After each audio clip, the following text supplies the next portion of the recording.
How to temporarily disable or deactivate your Instagram account. This is what we are going to talk about today in this video. Make sure to subscribe to the channel, this really helps a lot. So without any further ado, let's move into the video. First of all, open Instagram app on your mobile. As you open Instagram app on your mobile, then go down to the profile option. As you go down to the profile option, then click on these three lines that are located up above. Then go to settings. After settings, please go to the help option. As you click on the help option, then go to help center.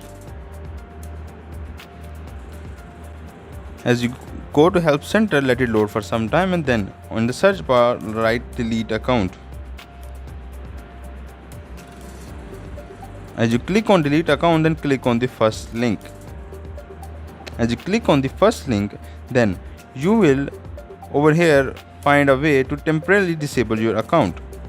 This is how you can temporarily, by clicking on this, you will go to another page, and now here you can see you can temporarily disable your account over here.